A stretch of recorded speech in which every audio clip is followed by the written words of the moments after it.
सुनील अपने बचपन की मंगनी को भूलकर श्रेया के पीछे हाथ धोकर पड़ गया था, जो कि श्रेया सुनील से बिल्कुल भी मोहब्बत नहीं करती थी। श्रेया की भी शादी बचपन में तय हुई थी और वह उसी को ही पसंद करती थी। अचानक से सुंदर की नज़र श्रेया पर पड़ी थी और उस दिन के बाद से सुंदर उसके पीछे ही पड़ गया था। सिर्फ श्रेया का नाम जाप करता रहता था। आज उसका सामना नाना जी से हुआ था। सुनील त्रिपाठी, तुम गलत कर रहे हो। अनु तुम्हारी बचपन की मंगेतर है। तुम उसे छोड़कर किसी और से शादी कैसे कर सकते हो? उज्ज्वल साहब ने कड़कदार शब्दों में पूछा। मैं किसी भी बचपन की मंगनी को नहीं मानता। मैं श्रेया से मोहब्बत करता हूँ, शादी भी उसी से करूँगा। और अनु, उसका क्या? उन्हें दुख हो रहा था उनकी इकलौती दोस्त की पोती, जो माँ बाप के इस दुनिया से चले जाने के बाद उसी हवेली में रहती थी और बचपन में माँ बाप की इच्छा पर दोनों को एक दूसरे के नाम कर दिया गया था। पर आज सुनील त्रिपाठी ने इस रिश्ते को ख़त्म कर देने का बोला था। मैं फैसला कर चुका हूँ और मैं अपने फैसले से 1 इंच पीछे नहीं हो सकता। नाना जी, आप कल ही सबके साथ जाएंगे श्रेया के घर मेरा रिश्ता लेकर, और उन्हें धमकी दे रहा था। उज्ज्वल साहब का दिल रो रहा था। अब उन्हें समझ नहीं आ रहा था वे अपनी दोस्त की पोती को किसके हवाले करेंगे। उन्हें सुनील त्रिपाठी से ऐसी उम्मीद नहीं थी। वे आज पहली बार अपने नाना का दिल दुखाया था। श्रेया से उसकी मुलाकात शहर के एक रेस्टोरेंट में हुई थी, जहां वह अपनी दोस्त के साथ सालगिरह मनाने आई थी। वह छोटी सी खूबसूरत सी लड़की सीधा उसके दिल में आकर उतर गई थी। सुनील वहां अपने किसी दोस्त से मुलाकात के लिए आया हुआ था। सारा वक्त उस बर्थडे गर्ल को देखता रहा और ताड़ता रहा। फिर बिना देरी किए झट से उसे प्रपोज भी कर डाला। श्रेया ने उसे मना कर दिया तो सुनील को जिद चढ़ गई। वह सीधा उसके घर पहुंच गया, अपने रिश्ते की बात की, उसके माँ बाप से की। वह मिडिल क्लास के लोग थे और सुनील अपने गांव के मुखिया का नाती था। प्रधानी तो उसके खून में शामिल थी। उसने तो हमेशा बस हाँ सुनी थी। यही वजह थी कि वह श्रेया के घर पर अपना रिश्ता भी खुद लेकर गया था और उन्हें अच्छा खासा धमका कर आया था कि उसके माँ बाप श्रेया का रिश्ता चुपचाप उसे दे दें। वह मुखिया के डर से उसकी बात उस वक्त तो मान गए थे। हवेली आते ही उसने एक हंगामा खड़ा कर दिया कि उसे श्रेया ही चाहिए। उसके माँ बाप उस रिश्ते के लिए राजी नहीं हुए थे, पर सुनील किसी के हाथ नहीं आया और अपनी मनमानी करके ही दम लिया था। उज्ज्वल साहब सुनील के माता पिता के साथ श्रेया के घर रिश्ता लेकर गए थे। वहाँ आगे ताला लगा हुआ था। उनके यूं अचानक गायब होने के पीछे की वजह कोई समझ नहीं पाया था। मुखिया सुनील पूरा गांव, पूरा इलाका छान मारा था। आस पड़ोस में भी पूछताछ की, लेकिन सब ने उसका कोई अता पता नहीं बताया। बस हो गई, इच्छा पूरी, मान लिया ना। अब अपना जीत छोड़ दो, वे लोग तुमसे संबंध जोड़ना ही नहीं चाहते। उज्ज्वल साहब ने अपनी छड़ी जोर से जमीन पर मारी और शॉल को एक कंधे से दूसरे कंधे पर झटक कर गाड़ी की तरफ वापस मुड़ गए। उसके पिता संदीप ने भी अफसोस से सर ना में हिलाया। बहुत गलत किया, मैं छोड़ूंगा नहीं। अगर पाताल में भी छुप जाओ, वहां से भी तुम्हें ढूंढ निकालूंगा। वे अपनी गाड़ी के बोनट पर दोनों हथेलियां जमाए चिल्लाकर बोला था। उस किस्से को 1 महीना हो गया था। सुनील ने उसे हर जगह तलाश किया, लेकिन सुनील को वह अभी तक नहीं मिली थी। उस बीच नाना जी ने अनु को शहर के हॉस्टल से वापस गांव बुलवा लिया था। उसकी पढ़ाई भी पूरी हो चुकी थी। अब 1 महीने के बाद पेपर थे जो शहर जाकर दे सकती थी। इसलिए उज्ज्वल साहब की इच्छा पर अनु को वापस गाँव बुलाया गया था। उसके आने से हवेली में एक रौनक सी लगी हुई थी। चुलबुली सी कभी इधर घूमती कभी उधर घूमती। वह अपने कमरे में बैठी किताब खोलकर पढ़ाई कर रही थी कि अचानक बाहर एकदम से तेज बारिश शुरू हो गई थी। हे भगवान, बारिश कितना सुहाना लग रहा है, और अनु बारिश में भीगे ना, ये तो मुमकिन ही नहीं था। वह जल्दी बाहर को भागी, बारिश में भीगने लगी।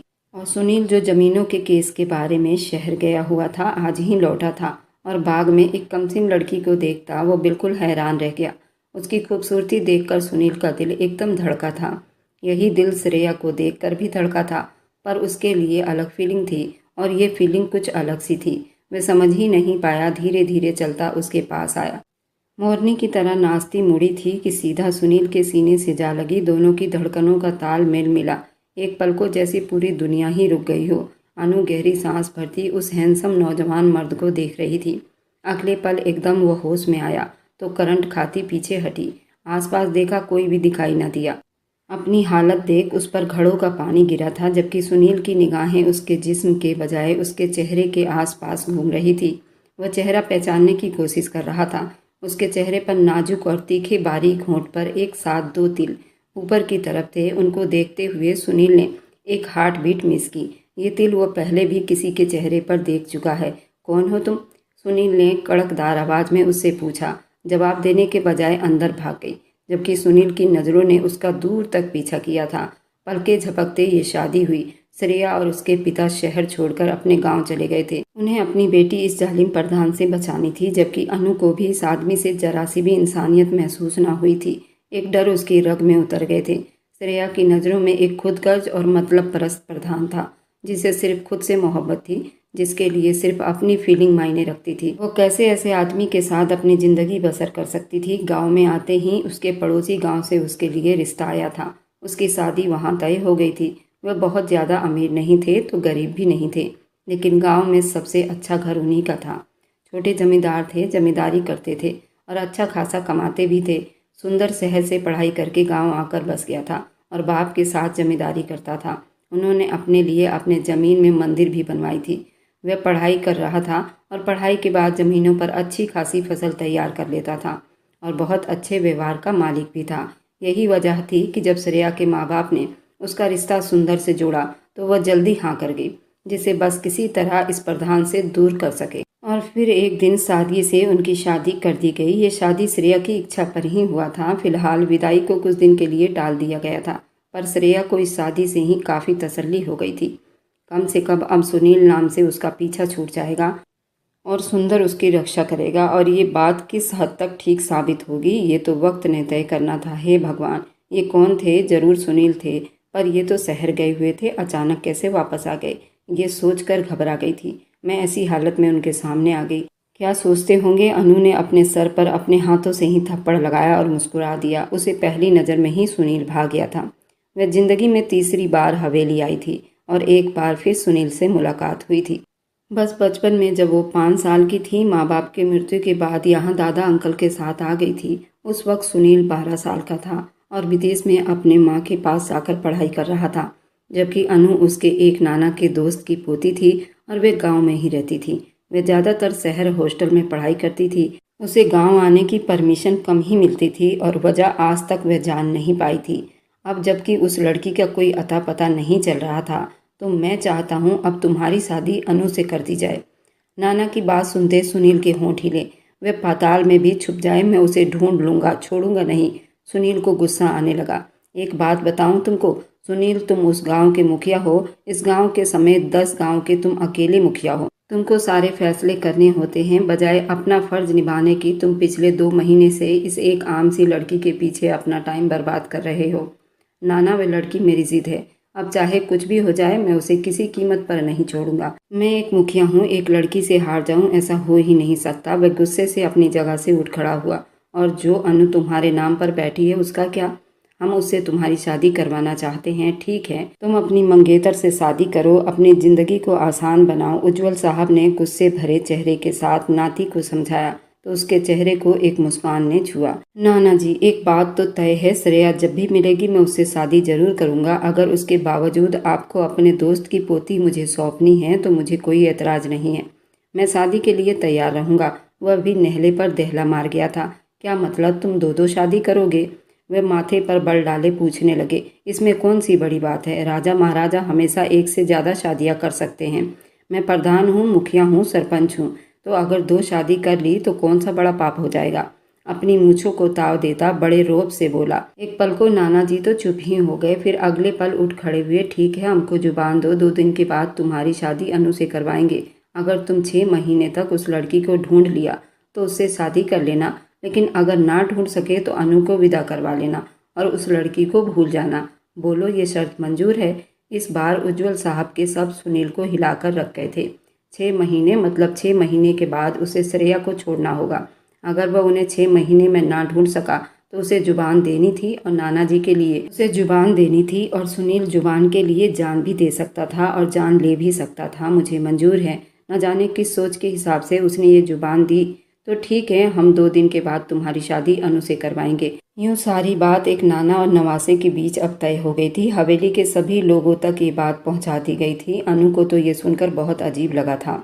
अचानक से उसकी शादी, जबकि अभी अगले ही महीने उसके फाइनल पेपर थे, और ऐसे में ये शादी उसे डिस्टर्ब कर रहा था। पर दादा अंकल के सामने बोलने की हिम्मत उसमें नहीं थी। वह उनकी दिल से इज्जत करती थी। अचानक हवेली के बाहर बहुत सारी गाड़ियां आकर रुक रही थी। उसमें से कमलनाथ अपनी छड़ी उठाते ज़मीन पर मारते, अपने कंधे पर शॉल को दूसरी तरफ पटकते हवेली के अंदर दाखिल हुआ। उज्ज्वल साहब कहाँ हैं? सामने आओ। अचानक से ही सब हवेली के आंगन में इकट्ठे हुए। क्यों चिल्ला रहे हो? ये मुखिया की हवेली है, आवाज़ नीचे रखकर बात करो।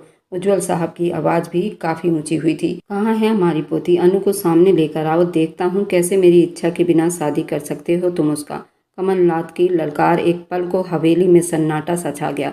पर शादी तो हो गई है। अचानक से एक तरफ से सुनील अपनी पूरी आन बान से सामने आया तो सब आने वालों को एक पल को सांप सा सूंघ गया। क्या बकवास कर रहे हो?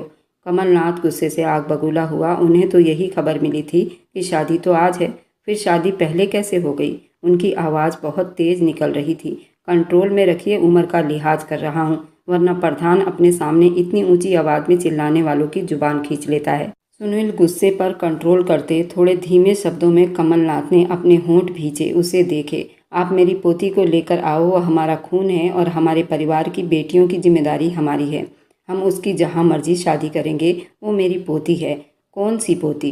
जिसको तुम 5 साल की उम्र में उसे मनहूस कहकर तुमने अपने घर से निकाल दिया था और अपने जमीन जायदाद से भी बेदखल कर दिया था। पूरे 10 गांव के लोग और सरपंच के सामने उस बच्ची को नहीं अपनाया तुमने, तो उसको मैंने बड़ा किया, पढ़ाया लिखाया, उस पर सिर्फ मेरा हक है।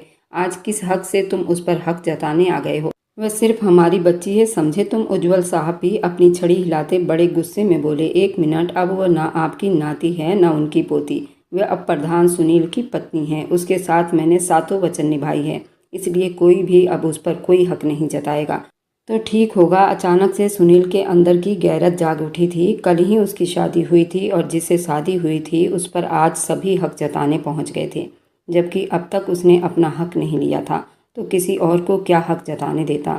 कुछ पल रुकने के बाद कमलनाथ गहरा सा मुस्कुराया। बहुत मान है और दावा कर रहे हो ना तुम्हें कि वह तुम्हारी पत्नी है। तुमने उसके साथ सातों वचन निभाया है, तो हम भी जुबान देते हैं, एक दिन वह खुद चलकर हमारे पास आएगी और तुमसे अलग होगी। हमारा वादा है तुमसे। वह अपनी शॉल दूसरे कंधे पर रखते बोले थे। कसम खाता हूँ उस दिन अनु को इस हवेली के ज़मीन में जिंदा गाड़ दूंगा, लेकिन हवेली से बाहर कदम रखने नहीं दूंगा। सुनील की ललकार इतनी ऊंची हुई थी कि अंदर बैठी औरतों तक ने वह आवाज़ सुन लिया था। अनु का तो सांस ही अटक गया था। क्या वह इतना जुनूनी था? उसके ददियाल वाले जा चुके थे। ये उज्ज्वल साहब की प्लानिंग थी। उन्होंने 2 दिन बाद शादी करने का ऐलान किया था, जबकि शादी उन्होंने 1 दिन पहले ही करवा दिया था।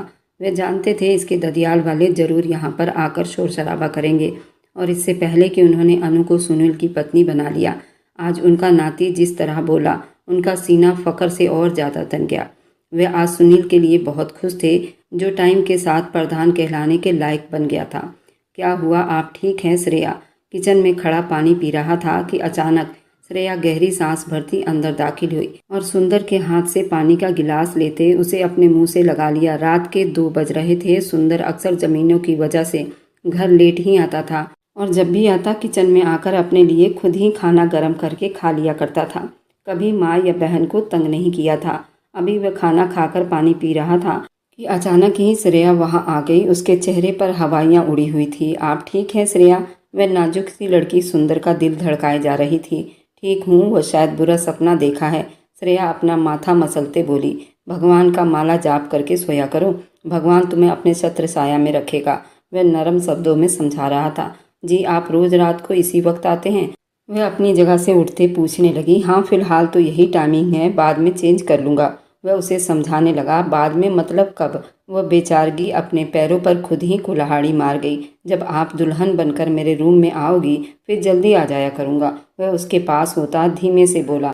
श्रेया के गाल ब्लश करने लगे थे। वह बिना कोई सवाल किए वहाँ से तेज कदमों से अपने कमरे की तरफ बढ़ गई, जबकि सुंदर के चेहरे को एक मुस्कान ने छुआ था। क्या बात कर रहे हो यार, 6 महीने का कहा था, अभी 1 महीना भी नहीं हुआ है। मैं तुम्हें अनु की विदाई इतनी जल्दी नहीं दे सकता, उज्ज्वल ने मुंह बनाते हुए कहा। लेकिन मुझे चाहिए, वह भी जोर देते बोला। तो फिर तुम उस लड़की को ढूंढने का इरादा छोड़ दो तो मैं उस लड़की को विदा कर सकता हूँ। उज्ज्वल साहब ने उसके लिए 6 महीने की जुबान दी थी, और रही मानने की तो वह अब मैं उससे शादी कर चुका हूँ और सारी जिंदगी वो मेरी धर्मपत्नी बनकर रहेगी, चाहे श्रेया मिले या ना मिले। अनु को आज़ादी नहीं मिल सकती। दरवाजे के पास खड़ी अनु के पैरों तले से जमीन खिसकी थी। वह जो उज्ज्वल साहब से अपने पेपर की बात करने आई थी कि उसे 15 दिन के लिए शहर जाना है पेपर देने के लिए, अंदर से आती आवाज़ सुनती बुरी तरह से कांप उठी। वह तो उस 1 महीने में सुनील के लिए अपने दिल में सपना सजा चुकी थी। वह सपना जिनकी कोई हद नहीं थी। वह आदमी जिससे मैंने शादी की थी उसे मैंने अपने दिल की जगह पर बिठाया था। वह तो किसी और के जुल्फों का शिकार बना था। एक आंसू गाल पर गिरा, चुप से उन्हीं कदमों पर वापस लौट गई। अपने कमरे में आते वो बुरी तरह से रो दी। तो ये थी उसकी वैल्यू, उसकी कदर, जैसे वह कोई भेड़ बकरी हो। सुनील ने शादी करके उसे खरीद लिया हो और कुछ दिन के बाद एक और भेड़ बकरी ले आएगा, उसके साथ दिल बहलाएगा। नहीं अनु, इतनी सस्ती नहीं तू कि उस बिगड़े हुए प्रधान को ऐसे ही मिल जाए। ऐसा तो मुमकिन नहीं था। दादा अंकल ने परमिशन लेते हुए शहर जा रही थी, लेकिन उसे परमिशन इस हालत में दी गई थी कि अब वह हॉस्टल में नहीं रहेगी, बल्कि शहर के बड़े बंगले सुनील के साथ रहेगी। वे उसकी सेफ्टी को लेकर फिक्रमंद थे। अनु अपने होंठ बींच कर रखे, लेकिन अगर उसने शादी की थी तो उसे पता था कि उसे पेपर देने की परमिशन ही ना मिलती। इसलिए चुप से उस पत्थर दिल प्रधान के साथ शहर के लिए विदा हो गई। रास्ता भर चुप्पी की दीवार छाई रही। वह पूरी तरह खुद को ढके जब गाड़ी में निकली तो आगे पीछे सिक्योरिटी गाड़ियां भी उसके साथ थी। सुनील के लिए ये लड़की उसकी धर्मपत्नी थी। पहली बार उसके ऊपर जो निगाह पड़ी वह आज तक भूल नहीं पाया था, लेकिन उसे सिर्फ अट्रैक्शन समझकर दिमाग से झटक चुका था। पर ये उसके दिमाग के ख्याल थे, शादी के ताकत का उसे अभी तक अंदाज़ा नहीं हुआ था। शायद ये 15 दिन भगवान ने उसके लिए खास बनाए थे, जिसमें वह अपने जज्बात को समझ सके। वह गांव की हद से निकलकर अब शहर के गांव से मिलने वाली सड़क पर उनकी गाड़ी दौड़ पड़ी थी। अचानक सुनील को लगा कुछ अनजानी गाड़ियां भी उनके पीछे हैं। वह अलर्ट हुआ। अनु, सीट के नीचे हो जाओ। बैक मारता, पीछे देखता, अपनी गन डैशबोर्ड से निकालता, उसे लोड करने लगा। वह जोर से चिल्लाई, क्या हुआ? घबराकर अपना भारी साड़ी का पल्लू संभाला। तुम्हें जितना कहा है उतना करो।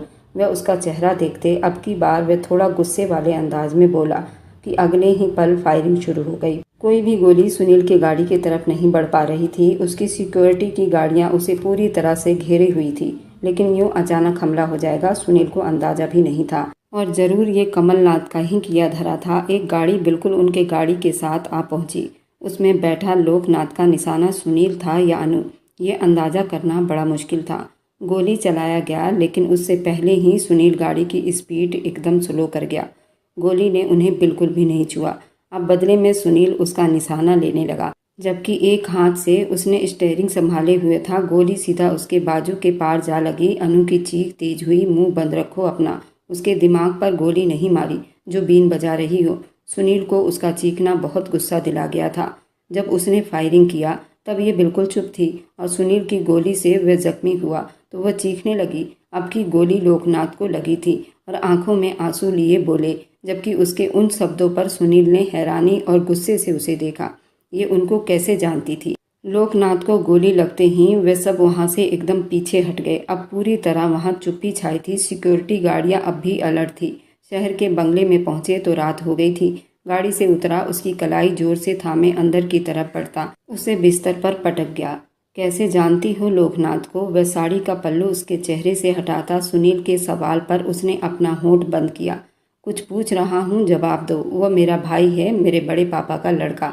मैं नहीं जानूंगी तो कौन जानेगा? क्या मतलब? उसकी गोली का निशाना मैं था? वो माथे पर बल डाले पूछ रहा था। वे सब मुझसे बहुत प्यार करते हैं, मुझ पर जान छिड़कते हैं, वो मुझे गोली मार ही नहीं सकते। अनु के शब्दों में यकीन था, जबकि सुनील को पक्का यकीन था लोकनाथ की गोली का निशाना अनु ही थी। कहाँ मिली हो उन सब से? वह उसे बालों से जकड़कर चिल्लाया, छोड़िए मुझे। अगर आपने मेरे साथ किसी तरह की कोई भी मारपीट की तो मैं पुलिस कंप्लेन कर दूंगी। अब की वो बहुत गुस्से में बोली तो सुनील का शानदार ठहाका गुजा, तुम मुखिया सुनील के खिलाफ कंप्लेन करोगी? इतनी हिम्मत है तुम्हारे अंदर? वह गुस्से में बोल पड़ी थी, मैं पढ़ी लिखी हूँ और मुखिया सुनील, मैं अपने राइट को पहचानती हूँ, अच्छे से अनपढ़ नहीं हूँ। वह दो टूक बोली, फिर तो पति के हक को भी बहुत अच्छे से जानती होगी, क्यों ना पहले वही हक लिया जाए।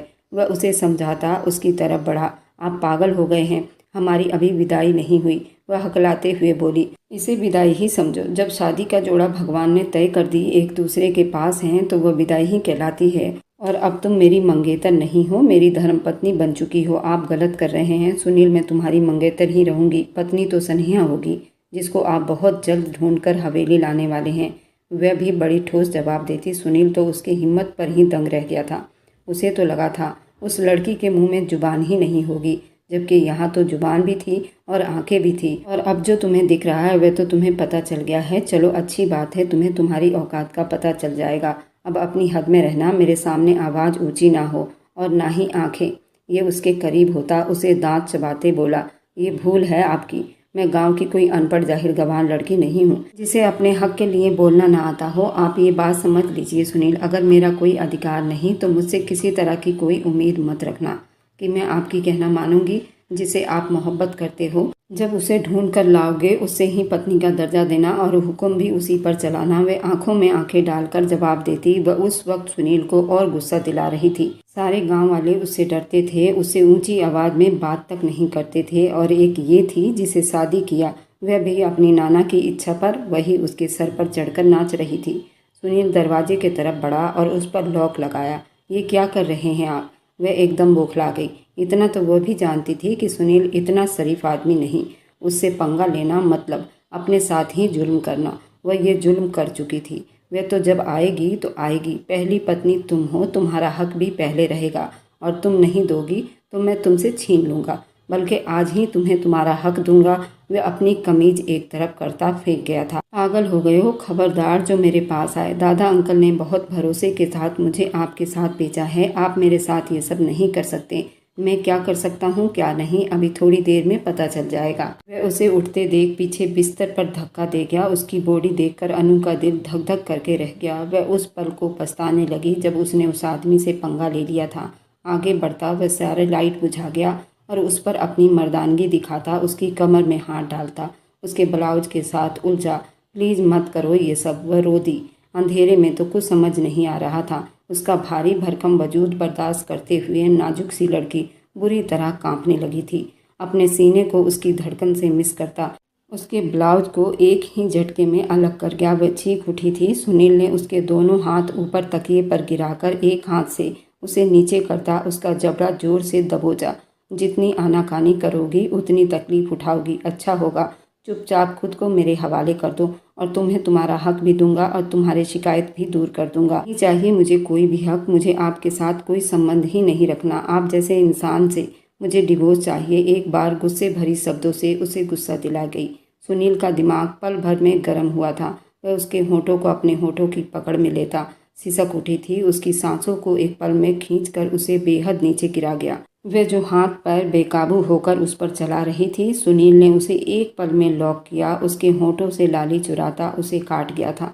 अनु ने गहरा सांस भरा। उसे सांस लेने में बहुत तकलीफ हो रही थी। वह जालिम 1 मिनट में ही उसके सांसों को रोक गया था, जैसे उसकी जान ही निकल गई थी। बोलो बोलो, क्या चाहिए मुझसे? फिर से बोला। वह दबा दबा कर पैमाल कर चुका था, लेकिन इस बार वह बिल्कुल चुप रही। वह उस अड़ियल इंसान का मुकाबला नहीं कर सकती थी।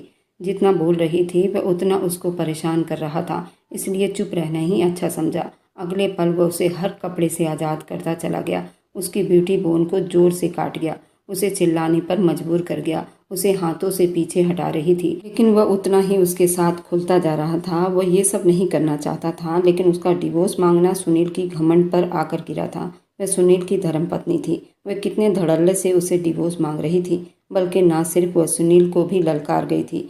ये उसके घमंड पर चोट की बात थी, जो अब उसे समझ आ रही थी कि कमलनाथ ने इतने यकीन से क्यों कहा था कि एक दिन अनु खुद उनके पास चली जाएगी। उनके आपस में पहले से बातचीत थी। वह कड़ी से कड़ी जोड़ता रहा और ये वक्त था कि उस चिड़िया का वह पर ही काट देता, ताकि वह उड़ ही ना सके। अपनी मोहब्बत से उसे निहाल कर चुका था।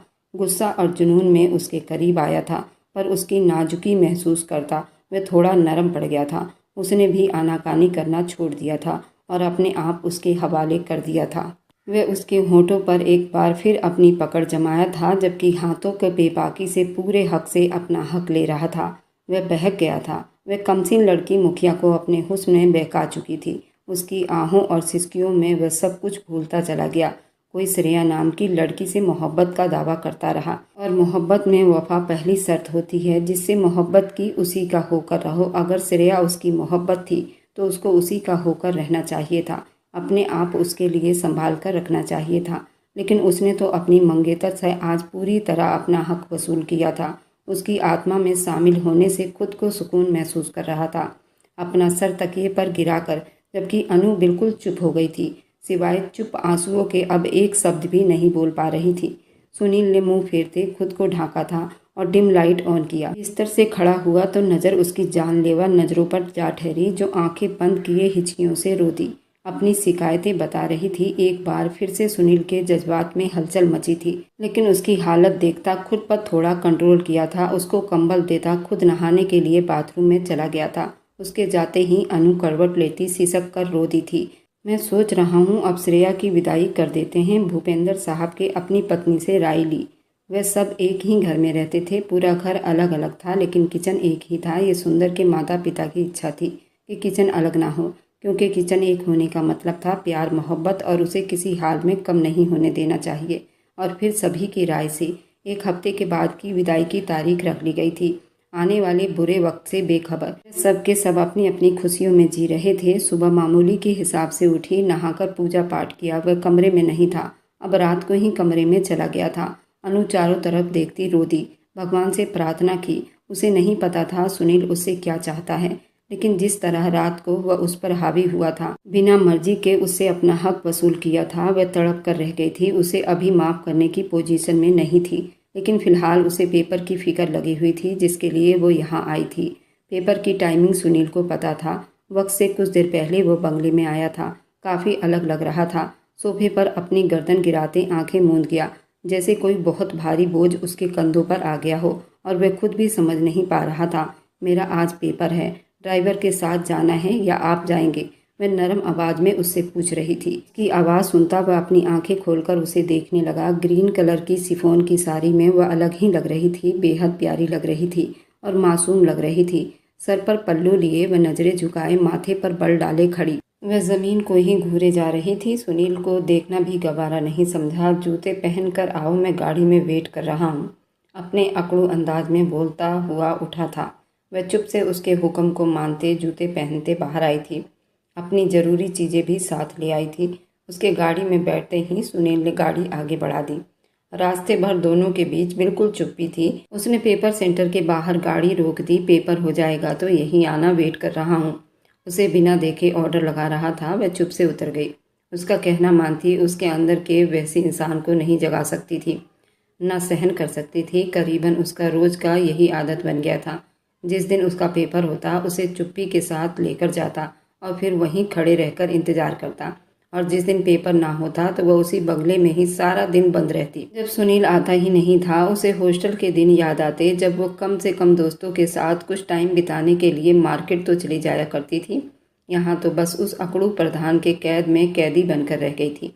पर भगवान की कृपा थी, उस रात के बाद से सुनील उसके करीब नहीं आया था, बल्कि बहुत कम ही उस बंगले में आया जाया करता था। शायद सिर्फ रात को सोने के लिए उसने अनु से बातचीत करनी भी बंद कर दी थी। अनु थी जो उससे ज़रूरत की बात कर लेती थी, वरना वह बिल्कुल चुप हो गया था।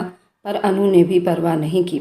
आज अनु का लास्ट पेपर था। वो पेपर देकर बाहर आई तो सुनील की गाड़ी कहीं उसे दिखाई न दी। वह कुछ ज़्यादा ही परेशान हुई थी। ऐसा पहले कभी नहीं हुआ था। हमेशा वह यहीं होता था, उसके साथ साई की तरह, और यही वजह थी कि वह अपना फ़ोन भी साथ नहीं लाई थी। उसे ज़रूरत ही महसूस ना हुई, पर आज उसे अजीब सा महसूस हो रहा था। शाम के साए गहरे हो रहे थे और सुनील तिवारी का कहीं कुछ पता नहीं चल रहा था। एग्ज़ाम सेंटर के गेट के बाहर खड़ी कब से सब तरफ देख रही थी। बेटा, फ़ोन करके घर से किसी को बुला लो, अब तो सभी जा चुके हैं, गार्ड अंकल ने उसे देखते नरमी से कहा। जबकि वह ध्यान रखता था उस लड़की को सुनील प्रधान एक बड़ी गाड़ी वाला छोड़ने आता है और यहीं खड़े रहकर उसका वेट करता है। आज न जाने वह क्यों जल्दी चला गया और अब तक वापस नहीं लौटा था। मुझे फ़ोन नंबर याद नहीं अंकल, वह नम शब्दों में बोली। बेटा, यूँ कब तक खड़ी रहोगी? अब तो काफ़ी अंधेरा होने वाला है, वह थोड़ी चिंता करते बोला। वह गहरी सांस भर गई। डर तो उसे खुद भी लग रहा था, लेकिन क्या करती, कोई टैक्सी करवा कर जाती, पर आजकल कोई भरोसे लायक ही कहाँ था। और फिर सुनील प्रधान के सामने ये बहुत बड़ी गलती मानी जाती, और फिर सज़ा के तौर पर वह अपनी जान उसकी हैवानियत में नहीं छोड़ सकती थी। अनु ने बारात याद करते अपने ऊपर काबू किया, कपकपी सवार कर ली। अचानक बादल जोर से गरजे। हे भगवान, सब ठीक है? वह अब बहुत डर रही थी। बेटा, घर का एड्रेस पता है? यहाँ से थोड़ी दूर बस स्टॉप है, वहाँ से घर चली जाओ, यहाँ ज़्यादा देर खड़ा रहना अच्छा नहीं। आसपास अच्छे बुरे लोग थे, कुछ तो उसे अजीब नज़रों से भी देख रहे थे। वह उनकी बात मानती, उनके बताए रास्ते पर चलती। वह शहर में रह रही थी पर कभी अकेली बाहर नहीं निकली थी। आज अकेले बस का सफ़र करते भी उसको बहुत डर लग रहा था। अभी बस स्टॉप पर नहीं पहुंची थी कि अचानक बहुत तेज़ बारिश शुरू हो गई। वह खुद को बचाते एक टीन की सीट के नीचे जाकर खड़ी हुई। उसे बारिश बहुत पसंद थी, लेकिन आज यही बारिश उसे बहुत बुरी लग रही थी। इस बारिश में ही तो वह आदमी उससे टकराया था। अभी उसे खड़े थोड़ी देर हुई थी कि बारिश ने तूफान मचा लिया था और उस टीन के नीचे अकेली खड़ी अब ठंड और डर दोनों से कांप रही थी और भीग भी रही थी। आंखों में ढेरों आंसू बह निकले थे। I hate you Sunil, I hate you. वह दिल ही दिल में उस जालिम को याद करती उसे कोस रही थी। अरे बहन जी आ जाओ, हम छोड़ देते हैं। एक गाड़ी उसके पास आकर रुकी थी। उसमें वे दो लड़के थे।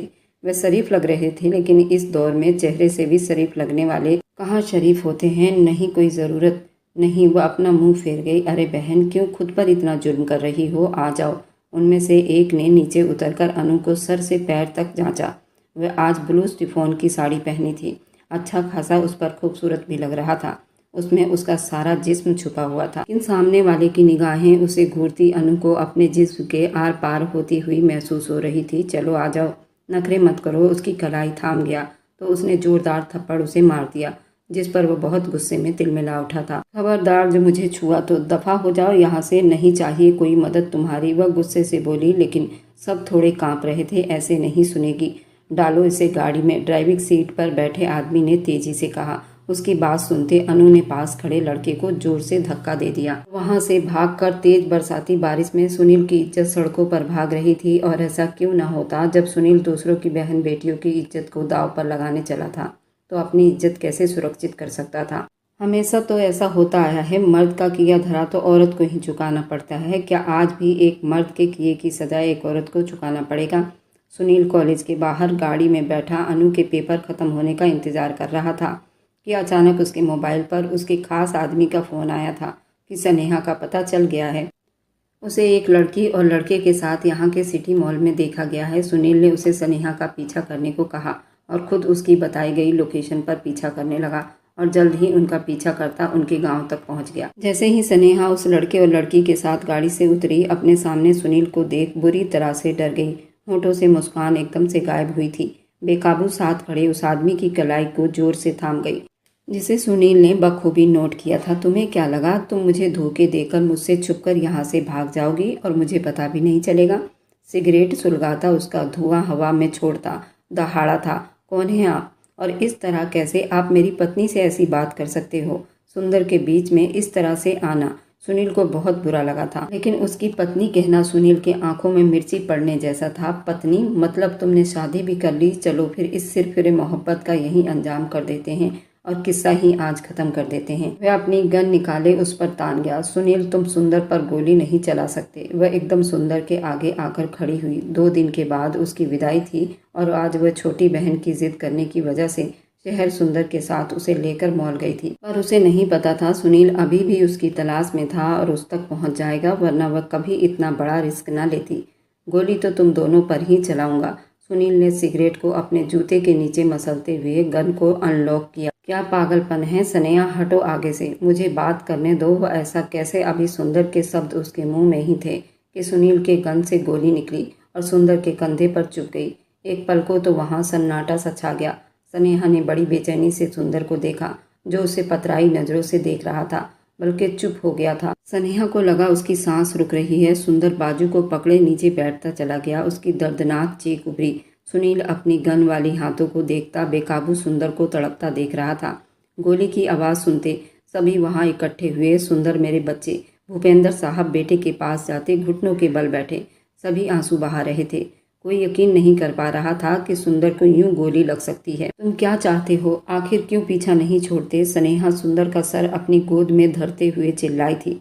दूसरों की इज्जत और जान तुम्हारे लिए 2 कौड़ी की है ना। जब तुम्हारी अपनी इज्जत और जान पर बात आएगी उस दिन पूछूंगी तुमसे, जालिम इंसान, कितनी तकलीफ होती है, कितना दर्द होता है। मेरी शराब है तुम्हें भी यूं ही अपनों के लिए तड़पता देखूं। स्नेहा रोते हुए उसे शराब दे रही थी। जबकि उसके पिता भूपेंद्र ने सुंदर को गाड़ी में डालते जल्दी से शहर की तरफ बढ़े थे। वे सब जा चुके थे, जबकि सुनील वहीं खड़ा पत्थर का बना रह गया था। किसी ने पुलिस को बुलाने की हिम्मत नहीं की थी। वे प्रधान था, पलक झपकते बाहर निकल आते। उसे कौन सी जेल कैद कर सकती थी? जेल तो सिर्फ गरीब लोगों के मुकद्दर में होती थी। अमीर के लिए तो वह कुछ भी नहीं थी। दूसरों की इज्जत और जान तुम्हारे लिए 2 कौड़ी की है ना? जब तुम्हारी अपनी इज्जत और जान पर बात आएगी उस दिन पूछूंगी तुमसे, जालिम इंसान, कितनी तकलीफ होती है, कितना दर्द होता है। मेरी बद्दुआ है तुम्हें भी यूं ही अपनों के लिए तड़पता देखूं। उसके शब्द याद करता एकदम बुरी तरह से चौंका। शाम के साए गहरे हो रहे थे। आसमान पर बादलों की गरज शुरू हो गई थी। बिजली कड़क रही थी। किसी वक्त भी बारिश हो सकती थी। अनु, मेरी अनु। सुनील पागलों की तरह गाड़ी में बैठता जल्दी गाड़ी शहर की तरफ मोड़ लिया। हे भगवान, ये कैसी परीक्षा है? मेरे किस्मत में रोना ही क्यों लिखा है? जैसे ही वो कॉलेज पहुंचा, वह अनु को ना पाकर वह पागल हुआ था। तेज बरसाती बारिश में उसे पागलों की तरह हर गेट पर ढूंढ रहा था। और फिर उसी गार्ड से उसकी मुलाकात हुई तो उसने ही सुनील को सब कुछ बताया और फिर 1 मिनट की देरी किए बिना गाड़ी में बैठता उस बस स्टॉप की तरफ मोड़ लिया था। कैसा ये मर्ज है!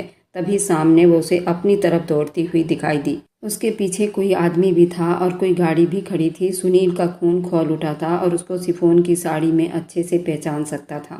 गाड़ी से निकलते अपनी गन निकालते एक हवाई फायरिंग कर गया। उस हवा फायरिंग की गूंज थी कि वह आदमी भी अपनी जगह पर बिल्कुल रुक गया।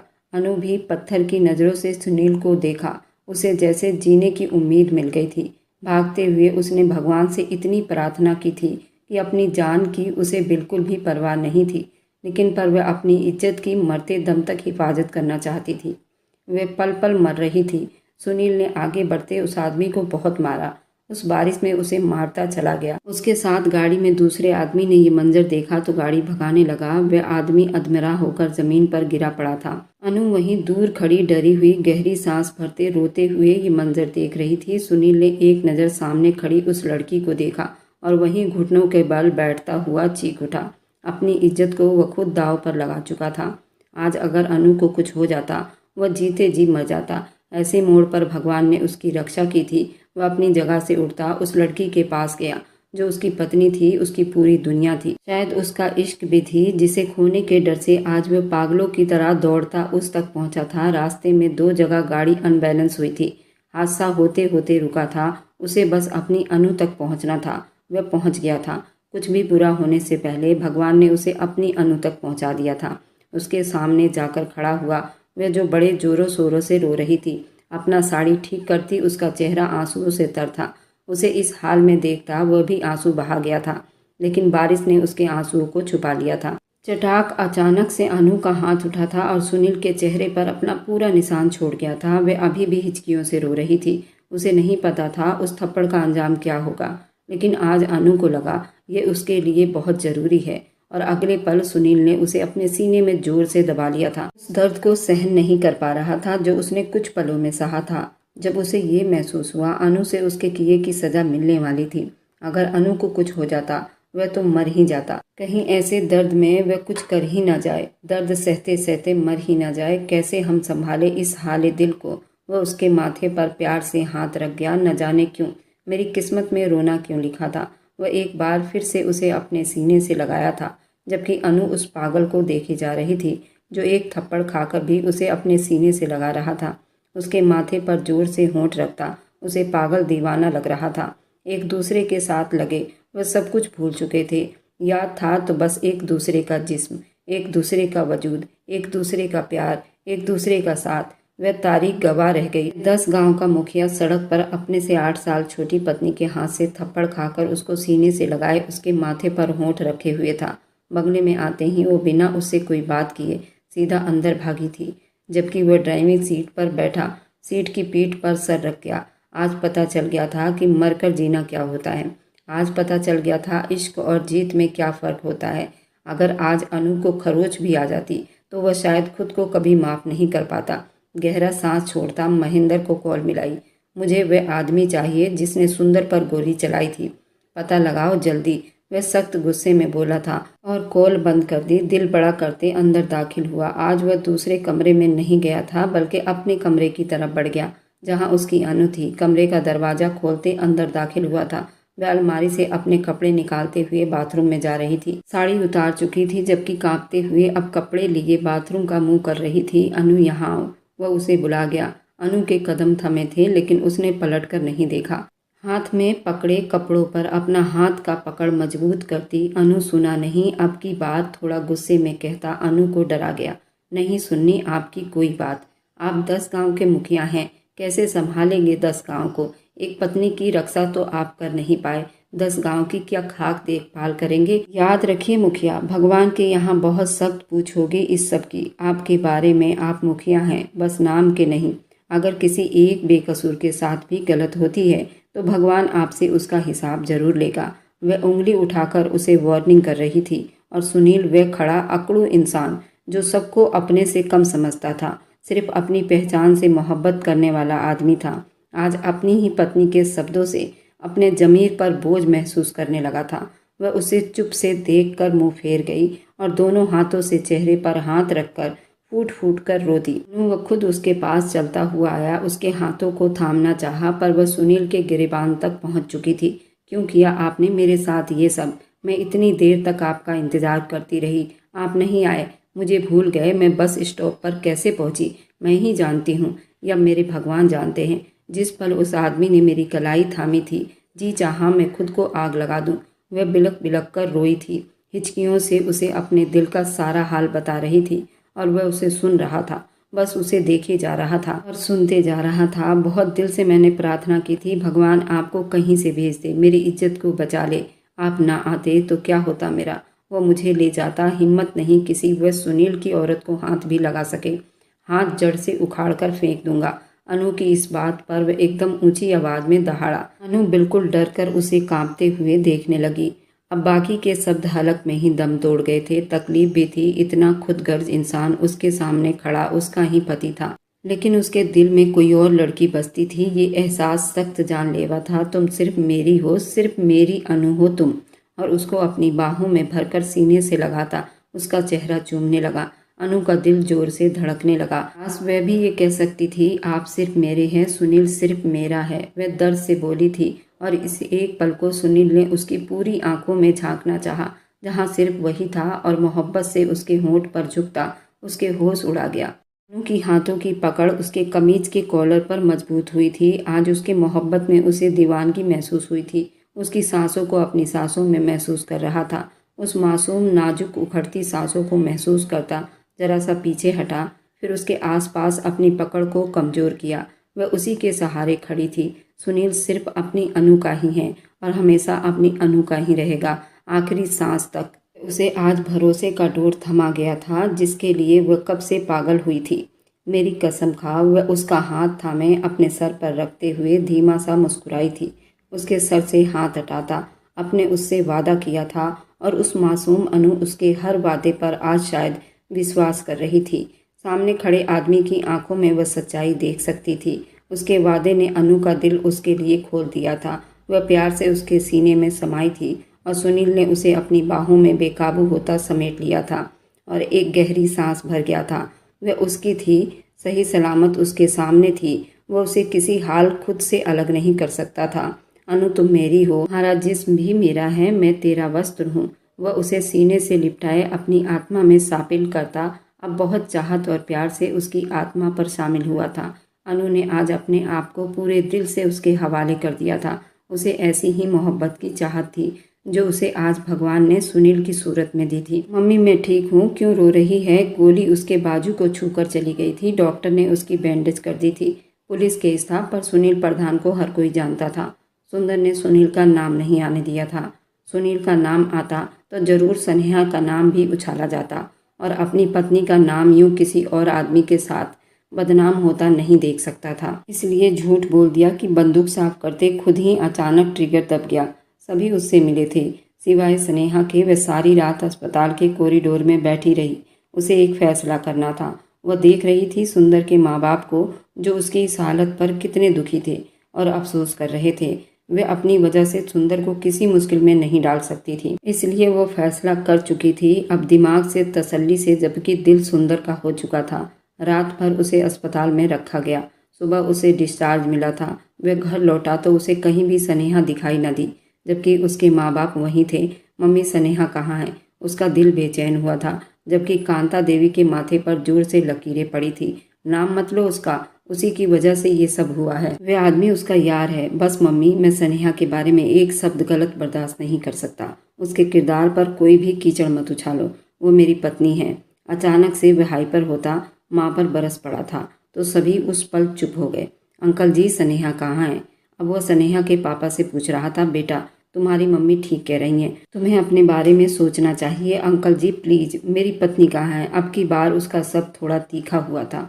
सुंदर जीजू, दीदी वहाँ ऊपर कमरे में है, छोटी बहन ने जल्दी उसे बताया। और वह एक पल की देरी किए बिना उसके सामने था, जो बैग पैक करते उस वक्त अपने शादी की तस्वीर को सीने से लगाए बैग में रख रही थी। अचानक वह आंधी तूफान बनकर उसके सामने आकर खड़ा हुआ था। क्या बदतमीजी है! आपको अपने पति की परवाह है या नहीं? एक बार भी मिलने नहीं आई। मेरे होने या ना होने से तुम्हें कोई फर्क नहीं पड़ता। स्नेहा, मर जाऊं तो? स्नेहा तड़प कर उसके होठों पर हाथ रख गई। आप ऐसी बातें मत करो। हाँ तो एक बार भी तुमने अपना चेहरा नहीं दिखाया। जानती हैं, आपका चेहरा इस मरीज के लिए एक दवा का काम करता, और इस हालत की जिम्मेदार भी तो मैं ही हूँ ना। मेरी वजह से आज आप वो बिलक बिलक कर रो दी। अच्छा, तो आप इस हालत की जिम्मेदार हो इसलिए मुझे छोड़कर जा रही हो? उसका बैग देखता बड़ी गुस्से से बोला। आप कौन होती हैं ये डिसाइड करने वाली? आप मेरी धर्मपत्नी हैं। मैंने आपसे शादी की है और सातों वचन निभाने की कसम खाई है। हर मुश्किल में मैं तुम्हारा साथ दूंगा। तो फिर आज अकेले कैसे चल पड़ी? अगर अपना कदम भी आपने बाहर निकाला तो जान ले लूंगा आपकी, समझी? वह एक बार फिर से उसे थामे बोला। उसके दूसरे बाजू पर बैंडेज थी, जिस पर अब उसे तकलीफ का एहसास बढ़ने लगा था। सुंदर, आपका जख्म उसके तरफ लपकी। झूठी नाटक करती हो। जब परवाह नहीं है तो करीब मत आओ। वह अब अपने शब्दों से उसे चोट पहुंचा गया। आप कौन होते हैं मुझे खुद से दूर करने वाले? वह उसके पास आता, उसका चेहरा अपने हाथों में थाम गई और धीरे से उसके माथे पर होंठ रखे, जिसे सुंदर का गुस्सा पल भर में छूमंतर हुआ। तुम जा रही थी ना? अब वह शिकायती अंदाज में बोला। कहीं नहीं जा रही आपको छोड़कर। स्नेहा मर जाएगी आपके बिना। वे रोते हुए उसके सीने से जा लगी तो सुंदर के अंदर बहुत सुकून सा उतर गया। अपना एक हाथ उसके कमर के पास बांधे उसे अपने मजबूत बाहों में भर लिया।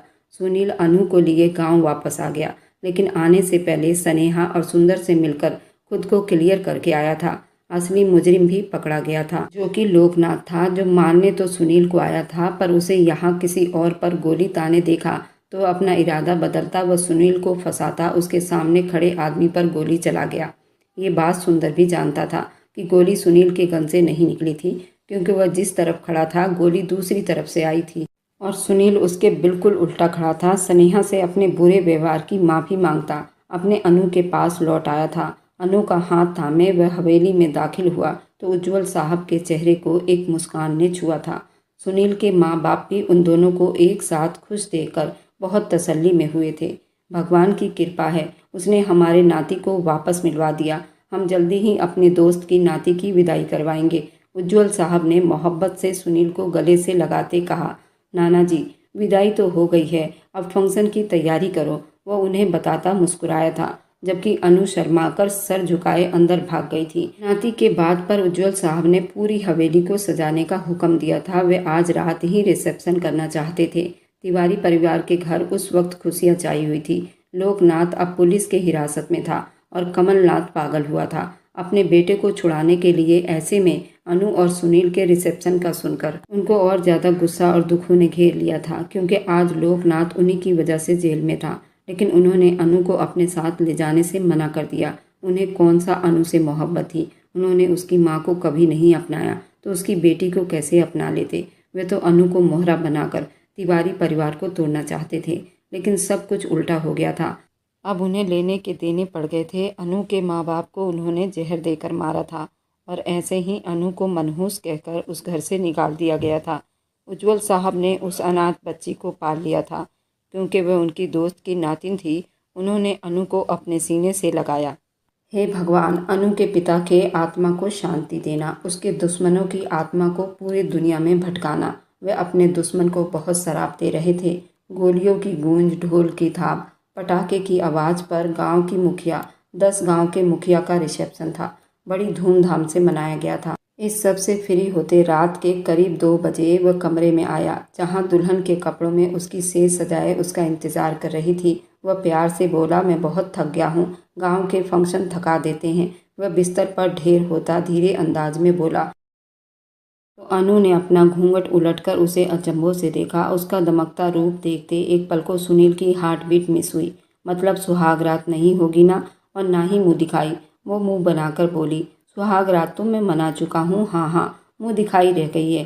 करीब आकर थोड़ा अच्छे से अपना चेहरा दिखाओ, फिर सोचूंगा। वह उसे कलाई से थामे अपनी तरफ खींच गया। वह सीधा उसके सीने पर जा गिरी। मुँह दिखाई दे मेरी, वह रूठे अंदाज में हक जताते बोली, जो सुनील के दिल को छूकर रह गया। उसकी थोड़ी पर होंठ रखता, अब उसके होंठों को अपने होंठ में लेता। वह पल भर में बहकता चला गया, उस पर हावी हुआ। ये मुँह दिखाई है? वह गहरा सांस भरते बोली, दूंगा, अभी मुझे तुम अपने आप से मिलने दो, तुम्हारा दीदार करने दो। लाइट डिम करता, उस पर फिर से हावी होता और ज़्यादा उससे बोलने का मौका दिए बिना अपनी अनु को अपनी आत्मा में समा लिया था। अगर आज की कहानी आपको अच्छी लगी है तो आगे की और आने वाली सारी दिलचस्प रोमांटिक कहानियों के लिए मेरे चैनल को लाइक और सब्सक्राइब करते जाएं।